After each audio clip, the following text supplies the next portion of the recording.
Bonjour à tous et bienvenue sur la chaîne des arts martiaux français. Aujourd'hui je vous propose un point technique qui va traiter du bâton selon le manuel de boxe canne et bâton de Julien Félix Delaunay. Nous allons voir les coups de flanc à droite et à gauche et on pourra noter que la trajectoire utilisée pour ces attaques ressemble peu ou prou à des techniques que j'ai pu voir dans le maniement du sabre. Mais trêve de blabla, allons voir directement ce que nous dit Julien Félix Delaunay.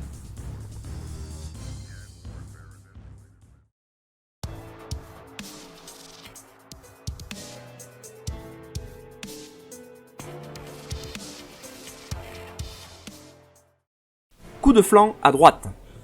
Faire un enlevé à gauche en se fendant du pied droit et arrêter le bâton à hauteur du flanc.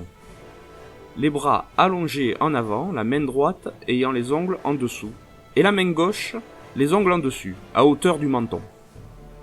Reprendre la position de la garde.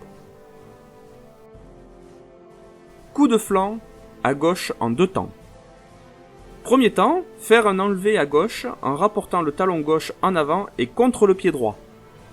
Second temps, se fendre du pied gauche et donner un coup de flanc par un enlevé à droite, comme précédemment. La main droite, les ongles en dessous, la main gauche et les ongles en dessus. Reprendre la position de la garde en portant le pied gauche en arrière du droit.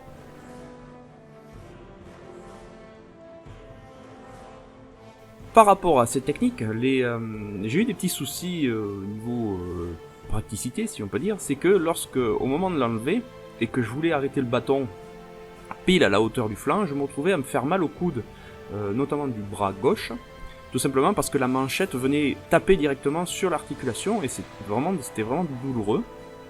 Et je me suis dit que ça pouvait pas être bon. La technique ne pouvait pas être correcte si elle me faisait mal. Alors effectivement, c'est vrai que j'utilise un bâton qui est assez lourd,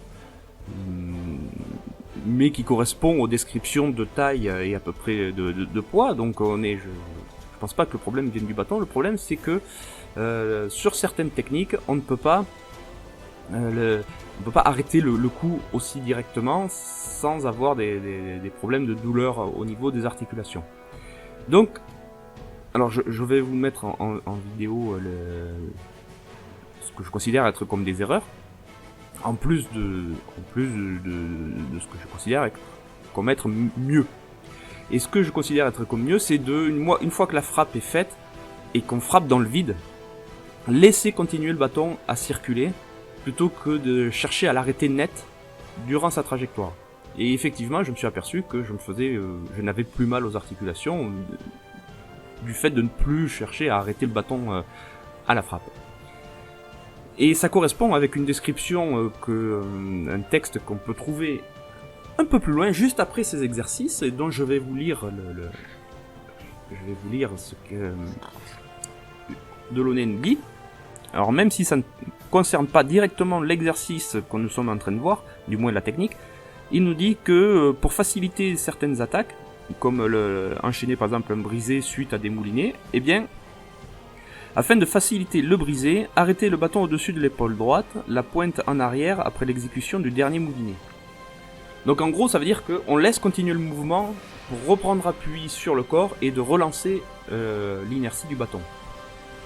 Et bien à mon avis, c'est ce que je pense qu'il faut faire dans le cadre de l'enlever, du coup au flanc, lorsqu'on ne touche pas la cible et que le bâton n'est pas arrêté à la frappe par la cible, mais il faut laisser vivre le bâton et le laisser continuer sa trajectoire, sinon on se fait mal aux articulations.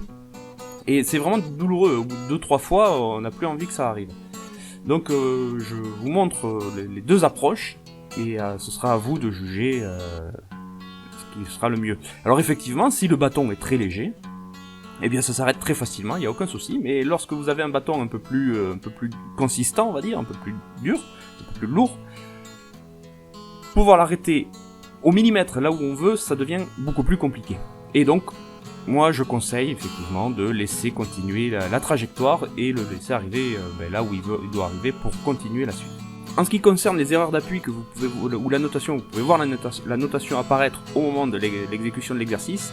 Effectivement, c'est une erreur que je produis, car lorsque je ramène le talon gauche au talon droit, je ne fais pas faire au pied droit un petit quart de tour de 90 afin de me trouver en bonne position pour pouvoir me fendre avec la jambe gauche devant. Autrement dit, la posture, mon pied au bout d'un moment, il peut, au niveau de la cheville, ça peut pas se plier complète et on va dire, je peux pas ramener mes orteils contre le tibia, hein, c'est pas possible. Donc du coup, mon talon est obligé de se lever et donc je crée une erreur d'appui. J'ai vu ça en faisant le montage vidéo et je dis aïe aïe aïe. Je vous le signale, hein, donc pas besoin de me le dire en commentaire, j'en suis tout à fait conscient. C'est la fin de cet épisode, j'espère qu'il vous a plu. N'oubliez pas de rejoindre notre serveur Discord Les Arts Martiaux Français, ou de nous rejoindre sur le groupe de l'Amicale des Arts Martiaux Français sur Facebook.